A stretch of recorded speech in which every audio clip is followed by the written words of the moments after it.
All right, so the idea for this exercise is to look beyond what we did yesterday, and where we looked mostly at monthly or daily data, and try to look at data at a much higher frequency. So we're going to start by looking at some higher frequency satellite data, and then I'm going to show you some data that was collected from these sensors that I just showed you all these pictures from. And we can see sort of what the problems are of working with that much data and how we can get around that. So actually processing this raw sensor data. So as before, I am just importing my modules here. These are the same ones we used yesterday, right? The pandas, which was for working with the time series, the PyPlot for the plotting, and then these other ones for working with Earth Engine. And of course the Earth Engine library that lets us access all of the data online. So the first data I want to look at is this high frequency satellite data. So if I open this up, this is 3 hourly data. So it's available from June of 2000 until like 2 days ago, right? So this is really rapid how fast this comes online. And our data is every 3 hours. So if we look at our data set, this is 11,000 meters, so it's about a little bit more than 10 kilometers. And it's about 0.1 decimal degrees. So that's why it's this sort of funny number. It's 0.1 degrees of latitude and longitude. And the data that we want to look at is this calibrated precipitation. So GPM is a big network, so there's 4 or 5 satellites and a lot of different weather stations. So as they're collecting this data, they're also doing some calibration. And they're calibrating it against all sorts of sensors all over the world.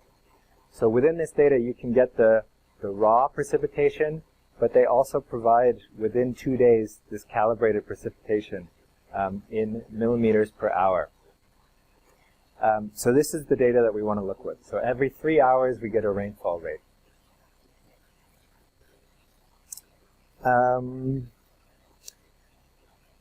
Yeah, so Google Earth Engine is not infinitely free. You can't say, I want to download 500,000 points and it's just going to start sending them to you. There are some access limits. You can access sort of the 500-point time series like what we did yesterday. That's not a problem. But if you want to start collecting thousands and thousands of points, you have to export the data. So you have to, like we did with our image data yesterday, you have to export it to your Google Drive and then load it in again. So there's just a limit. I think it's 5,000 points is how many you can download at once. So first, just like before, I'm going to use my Shishuli outline as my area of interest here. You can, of course, just like yesterday, change the area of interest. You can use whatever point or polygon you were using yesterday. And then I'm going to mask my precipitation. So this is just what we did yesterday, the same thing. When I load in my data, choose my calibrated precipitation, and choose data for the last 5 years. So I'm looking for data from 2019 to 2024, just so we have not too much data to work with, but something interesting. Then I'm masking it out, and I'm exporting 2 different things. So I'm exporting a median and a sum. And I'm exporting it for the area of interest, and yeah, basically that's what this function is doing. So in the same way that we created this time series yesterday and just had it download the data for us directly, I'm, instead of turning this time series into data directly in Python, I'm exporting it to my Google Drive. For me, this took a little while to run. I'm going to blank those out just so we can look at how big this HR rainfall data set is. HR rainfall.size. Just to check how many data points I'm trying to download. Yeah, so this is 87,646 measurements. So that's a ton of measurements. You can run these commands and it will send data to your Google Drive. For me, it took maybe 40 minutes, 45 minutes for it to run this time series. So if you don't want to wait for the next 45 minutes, exactly that data is on GitHub. So it's in exercises and time series, and it is these two data sets here. Trishuli GPM median and Trishuli GPM sum. So those are the two data sets that I'm going to look at in a minute here. Give everyone a second to download that.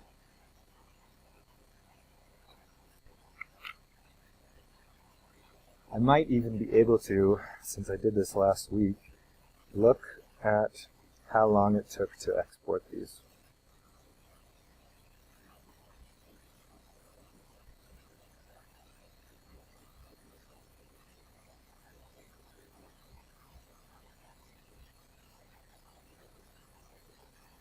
Or maybe it's a little slow. There we go.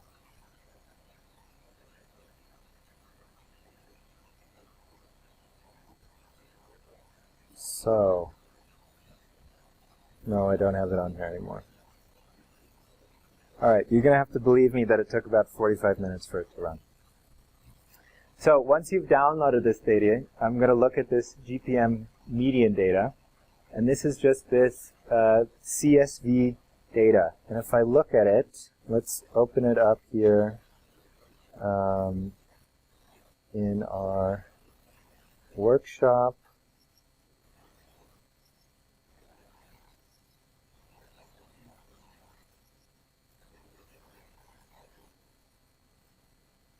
It gives me this long list of values. So it has my dates here.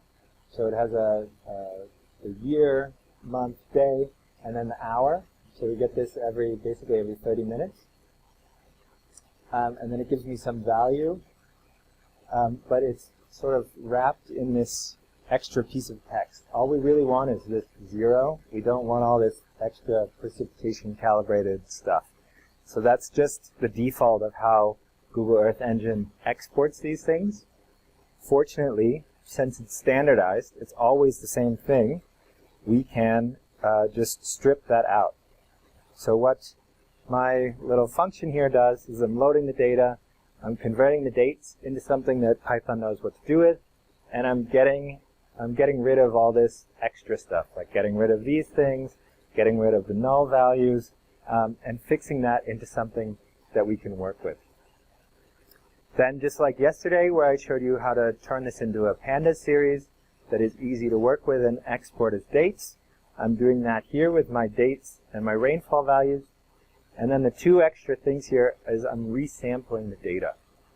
So resampling is basically aggregating. So it's taking all of the values within one day and calculating a mean, or all of the values within 1 month and calculating a mean. So that's what these resample functions are doing.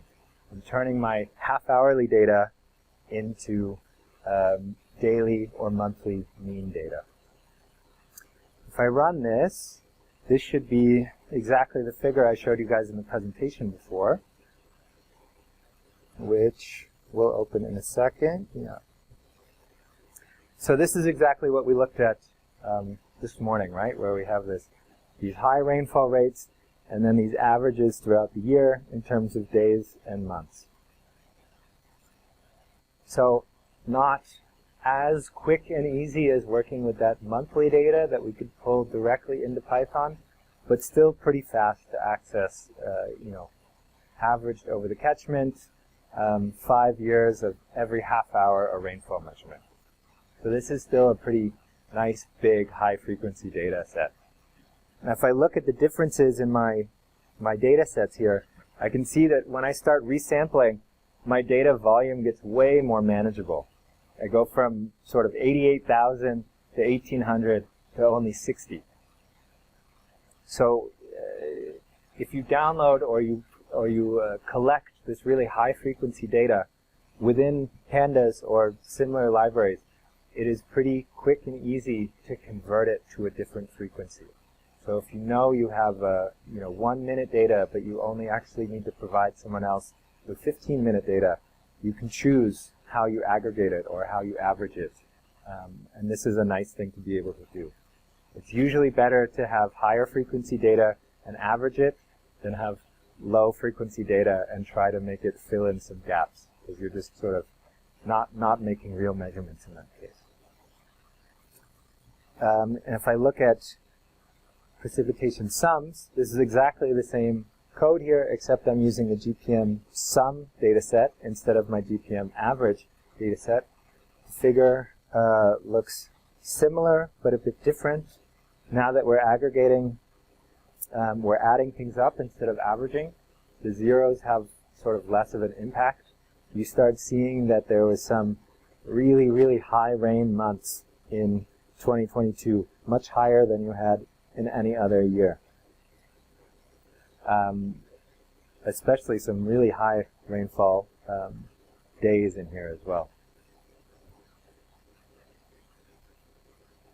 So I think these images give you a pretty good idea of how much data you're losing when you're only looking at monthly averages or monthly sums versus looking at the raw rainfall data or as high frequency rainfall data as you can. Does that work for everyone? Is everyone able to make these figures? Yeah? Okay, good. Yesterday was enough of a boot camp that everyone's happy to do this now? Cool.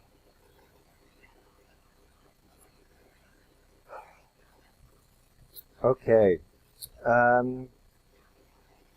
So, moving on to our own sensors. So these guys that we have up here, we're collecting data at much, much higher frequencies. So when you build your own sensor, you can really choose how often you want to collect data. And the trade-off is often power consumption and storage space versus how much data you get, right? If you are collecting lots and lots and lots of data, you have to store it. And if you're turning your sensor on all the time to measure things all the time, you're using more power. On the other hand, if you go to a very low power consumption, very infrequent data sampling, you might miss some of these big events. So what we are doing, since we are sort of still designing and experimenting with the construction of these things, is that we're sampling really, really high frequency.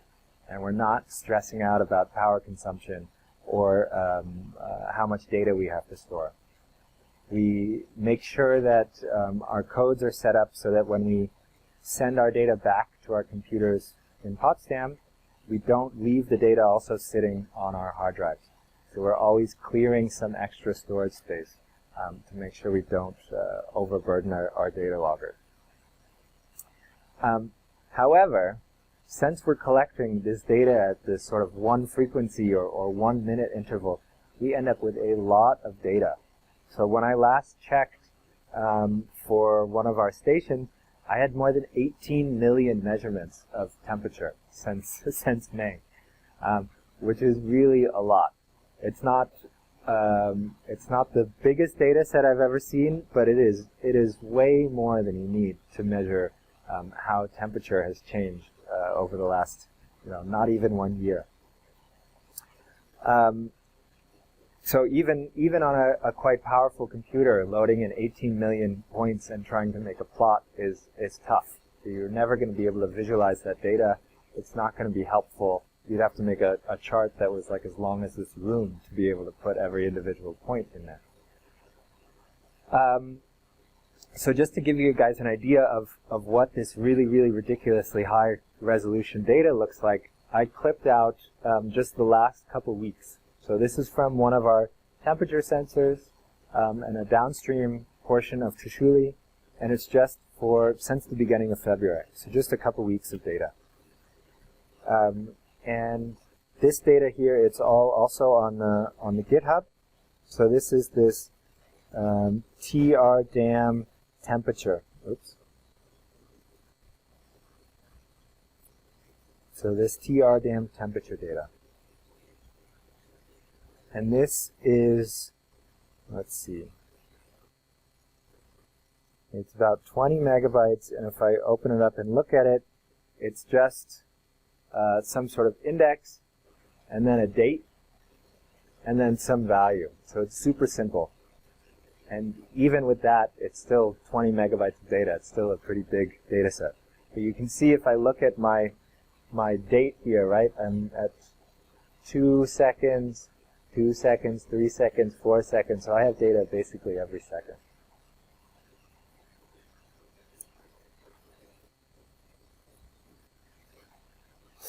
And this tells me when I have loaded it in and made our dates something useful, I have exactly that data, and I see that I have 500,000 data points. Right? Even just for the last 2 weeks, I have 500,000 data points to work with here. So that is a lot of data to look at. We can plot this, and just to see what it looks like, we can see that we really are only dealing with. This is only this is only 1 week of data, right? So this is from the 1st to the 7th of February.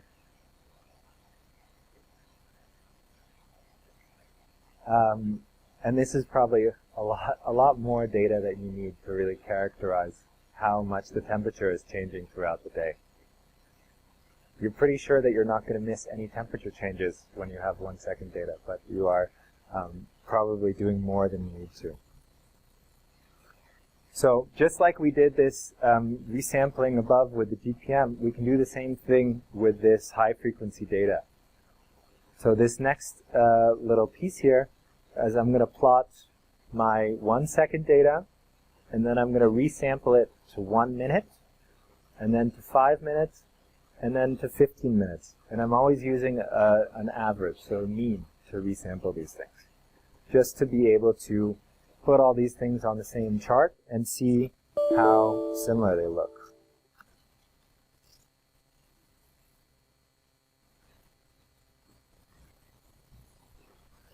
Okay, so I have to zoom out a little bit. So you can see that the shape doesn't really change, right? I'm not really losing a lot. When I get down to 15 minutes, I start having less data to fill in these really sharp changes. But I'm also now working with a much more reasonable amount of data. So it should tell me, it printed out how much data I have. So 1 second data is 500,000 points. 1 minute data is already down to 10,000 or 9,000. 5 minutes is closer to 1,800. And 15 minutes is only 620 values. So 620 values is a lot easier to work with than 500,000. If you want to do any sort of trend analysis, or if you want to do for example, do a running average or something like that, right? Anytime you have to process millions of points, it takes extra effort. Not just in running things, but also in making these plots. Making a plot with 500,000 points on it is much more expensive than one with only a few hundred points on it. So, depending on what kind of process you actually want to observe, how fast things really change, you can choose from having this high frequency data how much you actually need to measure. You can choose, if you want to be really fast and you don't want to take averages, you can just take 1 point every 100 points, or 1 point every 10 minutes. You don't even have to do averaging. That's also another way you could sample this. You can also do some sort of normalized sampling, right, where you take a standard deviation and make sure that you throw away any points that are really high standard deviation. Yeah, so it's pretty quick and easy from pandas to go to from a really high number of points to a lower number of points. So in our case, working with this temperature data, I'm not expecting huge temperature fluctuations within 15 minutes. So just to make things easier on all of our computers for this demonstration, we're going to work with the 15-minute data. You can either directly export that if you want, or this 15-minute data is also on GitHub. I'm just so I can show it on GitHub as well. It should be this, the temperature data from 15 minutes. And now, since we're dealing with a much smaller data set, we are looking for a longer time period. So this is now going to be all the data from May until, I guess, a couple weeks ago. So since we're dealing with, 15-minute data is a little more reasonable. Before we actually get into that and look at that 15-minute data, I wanted to make a quick comment about how to transmit this data. When you collect your own data, you often have, well, you always have the choice about how you're going to store it and how you're going to send it back to yourself. Are you going to go out once a week with a thumb drive and take the data off of your sensor? Are you going to connect it to the internet and send your data that way? And if you are, do you have Wi-Fi, or do you need a SIM card? Does somebody have to go there with a cell phone and turn on their hotspot? There's a lot of different ways you can think about how to get the data back to your office or your lab to work with it. Almost always, you're going to want to do some sort of compression. So if I look at my 1 week of data here, this is 20 megabytes. And as soon as I do something like compress to an RAR file, for example, this is just the default thing that comes up on my computer, we're going down from 20 megabytes to 3. When you're dealing with this kind of structured time series data, so data that looks like this, that's super regular, it's very easy for a computer to compress it. If you have like image data or really different data, some of it's text, some of it's numbers, that is much harder to compress. But something like this, it's really easy for the computer to shrink it a lot. And as soon as you're shrinking it by, what is this, from 19 to 3, we're talking about a factor of 6 or 7, that is a lot less data you have to transmit. And it goes a lot faster, and will also work with a lot weaker internet. So some of these places we installed stations, the cell network is not the best you've ever had. So transmitting a 50 megabyte file is just never going to succeed. But if you use all these little pieces and compress them and send, less than 1 megabyte, that usually works fine. So this is also something to take into mind when you're designing your sensor, how much data you're collecting and how you're transmitting it. If you're collecting too much data and you can never get it back to your office, then that can also be a lot less useful. Or if you have to send someone out there with a thumb drive, and that means you only collect your data once every 6 months, that can also make it a lot harder to do any sort of rapid analysis or really change anything or notice if something went wrong. So that's my quick little side note about thinking about how much data you collect and how to actually practically get it back to your office. I also put a link here to the library that we're using, gzip. This is one that's open source and it's built into Python. And then we use the rsync tool, which is quite robust for sending data back. You don't have to worry about that unless you're actually designing and building your own sensors, but I thought it was helpful to put those links in there. All right, so then let's talk about actually doing something with this data.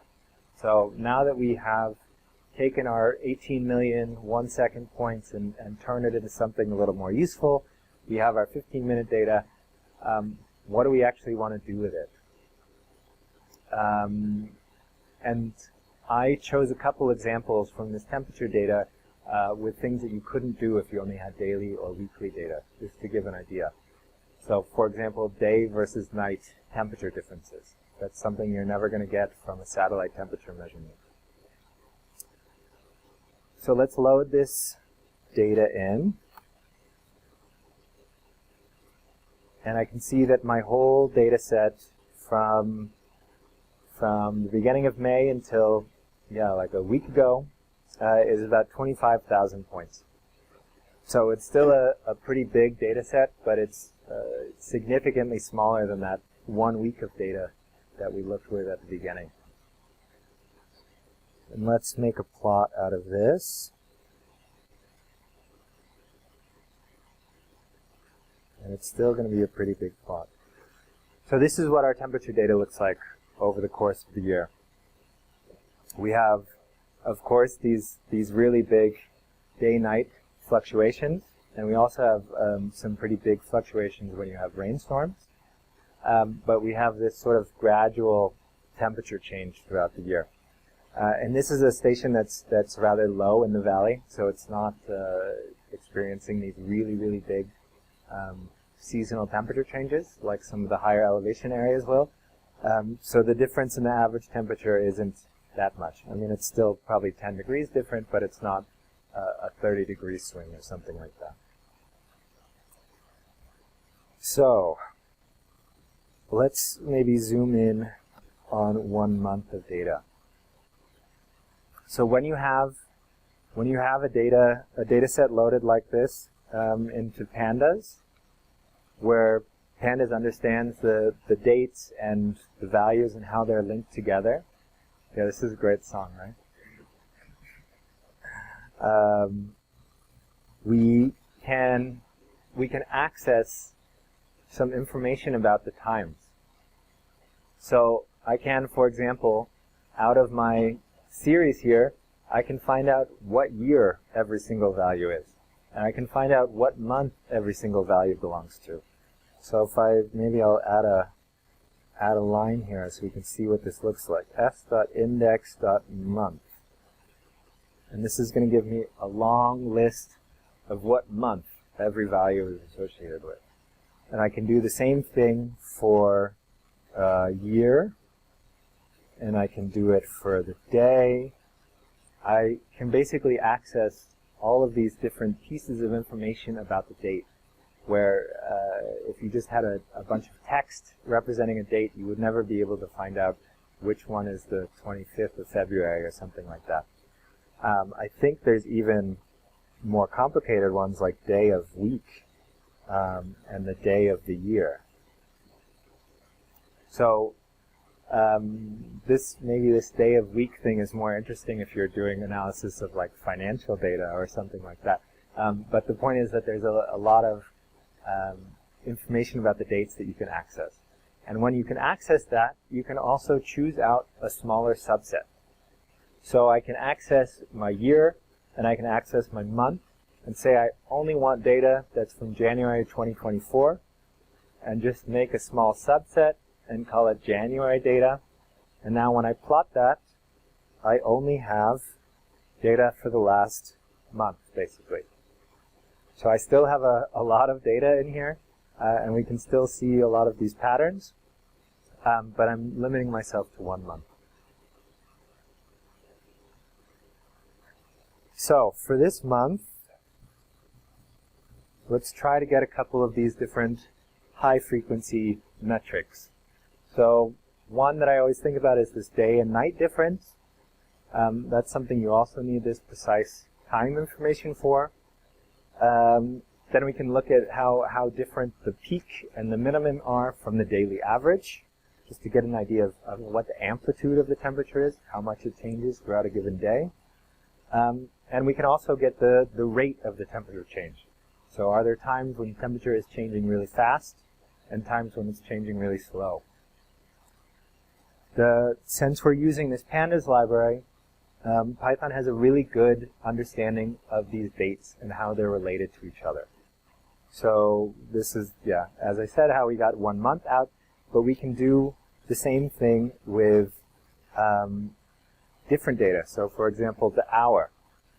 So I'm creating a subset that is the night data, so where the hour is bigger than 21 and less than 4.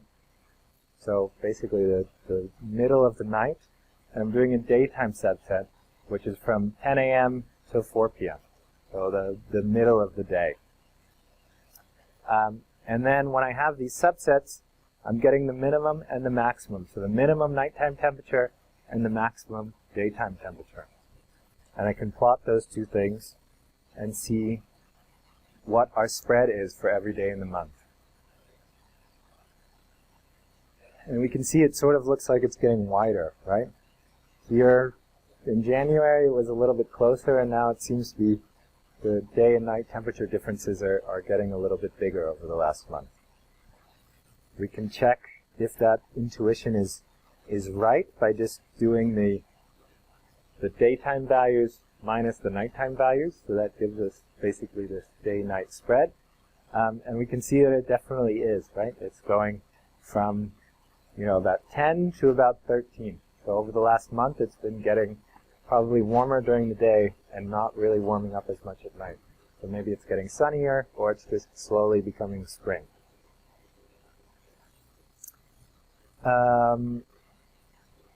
Yeah. Let's see. We can also do this not just for the month of January, but for our whole data set, just to see how this looks like over the course of a year. And it definitely has been ramping up since December towards sort of our springtime amount of difference between day and night. And the other thing I thought was really interesting is that there's so much scatter in here. So the day-night differences change a lot. And some of that is due to there being a lot more cloud cover and a lot of rainfall.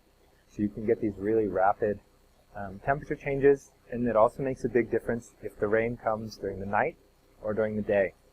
So if one day is one way and one day is another, you can get this really a lot of scatter in this day-night difference, which doesn't really seem to be the case now when it's quite dry, right? It's just slowly going up.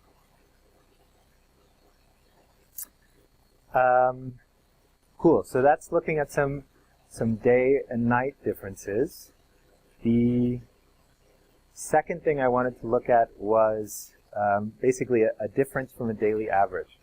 So using these exact same functions we've been using before, right? This daily resample, we can get a mean and we can get a maximum. And we can just look at the maximum minus the average.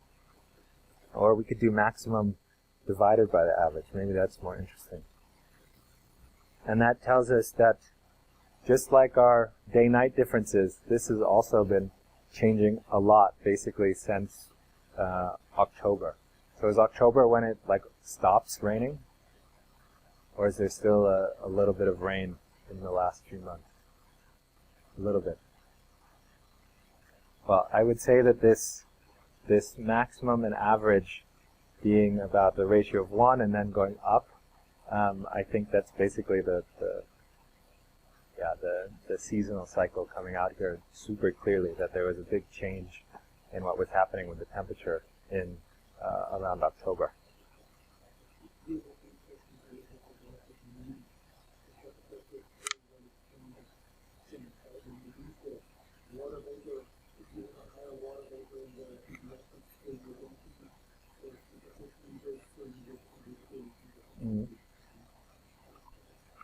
We can look at your other station and see how it compares. So we can also, for example, there are some weird ones here, right? Like some outliers that are way off of there. I think when you have, if I change this back to a minus here, and we're just looking at those differences, we see a couple days that the maximum temperature and the average temperature were only off by like a degree, whereas most of them are more like 10 degrees, right? So we maybe want to look at this data when we have some sort of big outlier like that. It's worth looking at it and trying to figure out what is happening there. So also with Python, you can look for, if I look at all these difference values, I can find out which one is the smallest and then figure out the date from that smallest day, basically. And this should tell me that my smallest day is in August. So August 13th, which is this guy here. And if we look more closely at this, let's see. If we look at the rate of temperature change, so that might tell us if we had a day in August that it was always a high temperature and it was really smooth, or it was always a low temperature, or if it was a date that had a lot of rapid changes, but then the average stayed close to the maximum. I always like looking at slopes, trying to figure out how quickly things change, right? When you have high frequency data, it's really interesting to look at these rapid changes and how rapidly they happen. Python is super flexible. We have this polyfit tool, which basically just does a linear fit. So if we have all of our evenly spaced day values or 15-minute values, and we have their actual values. Oh. So we lost power everywhere except for this. That's pretty good. We can just fit a line. So this will tell us how quickly the temperature is changing at different parts of the day. And we can do that by not using a resampler, but by using a rolling window. So it's just going to, every couple points, I'm using every 12 points. It's 3 hours of data. So just to get an idea of within 3 hours, how much does the temperature change. You could also use a rolling window that applies a maximum or a difference. This is just another way to look at this higher frequency data, look at these short-term changes. If I look at this rolling data here, I guess it's a little bit hard to see, but you have a lot of zeros and then some that are changing at a rate of like 1.5 degrees over 3 hours. So there are some places where your temperature is changing really, really rapidly in a short period of time. And if I zoom in, so I'm only looking now for dates around August 13th. So from August 8th until August 18th. So I want to know what was happening at that weird 2-degree difference day. So I'm zooming in my chart. What I can see is that there's a hole. So there is some data missing from August 13th, and that is what is making that outlier. So when you're collecting this really high frequency data, even if you think you have data every second, you still have to go in and take a look and say, okay, there are still some data gaps, and there are still some things that you need to think about. Just having high frequency data doesn't mean you're never going to miss any.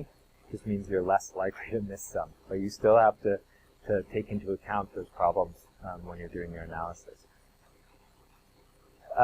The other thing that I think is cool from this chart is just how fast the temperature can change. So around, this is not noon, it's like 10 in the morning when we go from the sun starting to come up. We can go more than a degree and a half of difference within a couple of hours. And then on the flip side, we're not changing as rapidly, right? When the sun goes down, we only lose about a degree every couple of hours. So this is basically how much influence sunlight has on that temperature, right? It's like a reset to the air temperature versus also getting heat from the sun. Yeah, so let's do one last thing since we have this nice chart. This is exactly the GPS location of this station that we've been looking at. So I'm going to get some of my precipitation data only for a short period here. So from May until, like last week, sorry. And this is not the 30-minute precipitation data we were looking at before, but it is I think, 3-hourly data set. Let me double check. This one should be, oh no, this is this half-hourly data. Okay, so we're looking at, again, quite high data. Okay, that's why I'm exporting it here. So we go to this last data set here that I'm exporting that is on GitHub here. It is the TRDAM GPM, which for me is, it's not so big. but it is still quite a few values.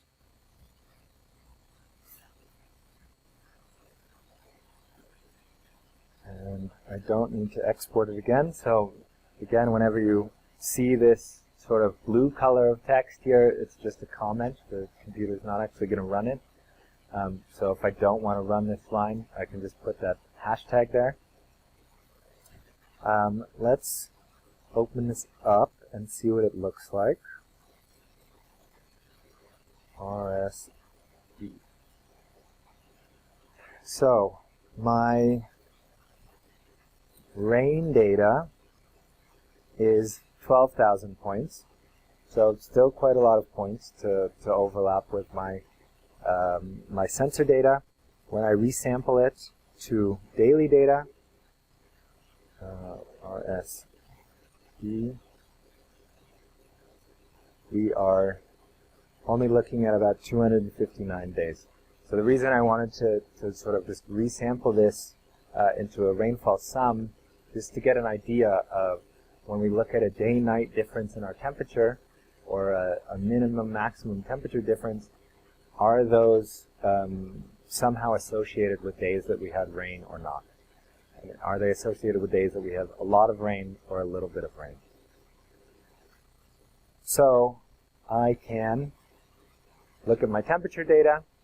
I can get a daily temperature range. So I'm just getting the daily maximum and the daily minimum.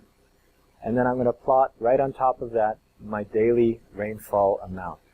So I'm putting these two things together, my sensor data and this satellite data that I just downloaded. And I wouldn't say that this is the most scientific thing in the world, but it sort of looks like when rain stops, we have these temperature ranges that have a step change, right?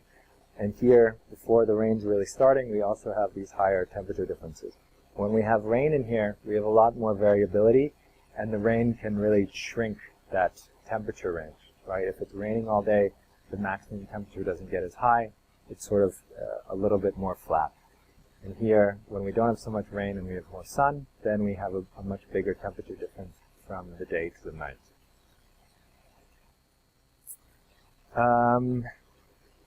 Yeah, so that's what I wanted to show you guys, just some simple tools to take this really high frequency data and make it somehow more manageable, and ways that you can also combine this sensor data that you collect yourself with satellite data and do some simple comparisons.